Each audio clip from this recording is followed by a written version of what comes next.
네, 오늘은 3배 레버리지 상품을 좋아하는 제가 테슬라 3배 레버리지는 절대 투자하지 않는 이유에 대해서 이야기해 보겠습니다. TSL3라는 티커명으로 영국 주식시장에 상장되어 있는데요. 한국 분들 사이에선 주로 삼슬라로 불려집니다. 솔직히 애플 3배 추종 상품이 나온다면 한번 고려는 해볼 것 같은데요. 근데 테슬라 3배 레버리지는 정말 아닌 것 같습니다. 제 가족들이 테슬라 3배 레버리지 한다고 하면 정말 무조건 말릴 겁니다. 가장 큰 이유는 이겁니다. 그 변동성을 견딜 자신이 없습니다. 테슬라 3배 레버리지의 변동성은 TQQQ에 비해서 훨씬 더 크고 무시무시합니다. 사실상 나스닥 5배 추종 상품급이라고 봅니다. 사실 상승장에선 TQQQ나 테슬라 3배 레버리지나 둘 다 어마어마한 화력을 자랑하기 때문에 서로 딱히 부러워할 일이 없습니다. 어차피 돈을 벌고 있으니까요. 하지만 하락장에선 다르죠. 하락할 때의 방어력은 나스닥 100 지수를 추종하는 TQQQ가 훨씬 더 강할 수밖에 없습니다. 테슬라는 개별주이기도 하고 거기에 애플처럼 방어력이 뛰어난 주식도 아니며 오히려 한번 빠질 땐 너무나도 심하게 빠져버리는 경향이 있기 때문에 추후 회복 속도가 TQQQ에 비해 현저히 느릴 수밖에 없습니다. 그리고 추후 회복이 된다는 것도 테슬라라는 기업이 끊임없이 우상향을 한다는 걸 절대적으로 믿는다는 전제가 깔려 있을 때의 이야기입니다. 이해하기 쉽게 수치로 예를 들어볼게요. 자, 나스닥 지수가 하루 만에 5% 이상 빠지는 일이 흔한가요? 며칠 전에 한번 그렇게 빠지긴 했지만 이거 절대 흔한 일 아닙니다. 보통 3%만 빠져도 폭락했다, 큰일 났다는 얘기가 나옵니다. TQQQ로 치면은 9%가 빠져버린 거죠. 네, 하지만 테슬라는 어떤가요? 5%는 기본이고 8%, 10%가 빠지는 경우도 심심찮게 자주 나오는 것을 알 수 있습니다. 물론 오를 때도 화끈하게 올라주긴 하지만 한번 하락을 맞을 때 너무 심하게 맞아버리면 회복이 거의 불가능한 수준이 돼버릴 수도 있습니다. 예를 들어 똑같이 10%를 하락한다고 해도 3배 레버리지 보유자에겐 하루에 3.3%씩 3일에 걸쳐 빠지는 것과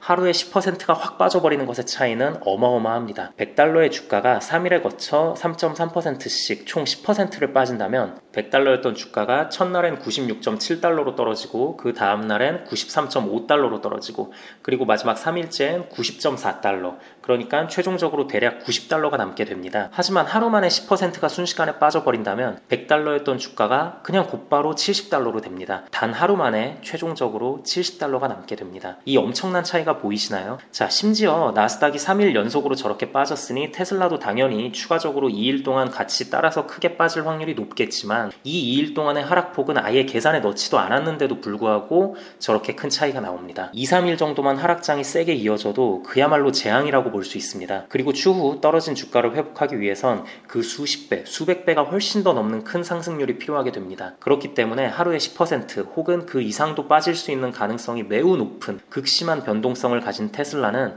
3배로 다루면 정말 큰일 날 수도 있다는 점을 말씀드리고 싶습니다. 물론 나스닥 지수도 10% 이상 빠질 확률이 0%는 아닙니다. 하지만 지수 전체가 10% 이상 빠지는 건 사실상 거의 일어나지 않는 확률이라고 보셔도 됩니다.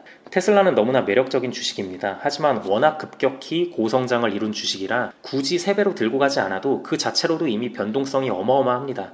그래서 사실 거라면 3배 레버리지 상품이 아닌 그냥 테슬라 주식을 사시면 된다라고 말씀드리고 싶습니다. 그리고 하나 추가적으로 고려해야 할 부분은 미국 나스닥 지수에 대한 우리의 믿음은 상당히 강력합니다. 그리고 지수는 결국 오를 거라는 확신이 있기 때문에 TQQQ의 변동성을 견딜 수 있고 저점에서 과감한 추가 매수도 가능합니다. 하지만 변동성의 이유와는 또 별개로 과연 테슬라가 미래의 애플급의 기업이 될 수 있을 것인가 라는 거에 대해선 우리가 아직 생각해 봐야 할 부분이 많이 있습니다. 그리고 이렇게 단 1%의 의심이라도 갖는 순간 저점에서도 추가 매수를 망설이게 될 것이며 주식을 들고 있는 것 자체가 고통이 될 것입니다. 이러면 3배 레버리지 투자는 결코 성공할 수 없습니다. 이 부분에 대해선 기회가 된다면 제가 추후 따로 또 영상을 올리도록 하겠습니다. 감사합니다.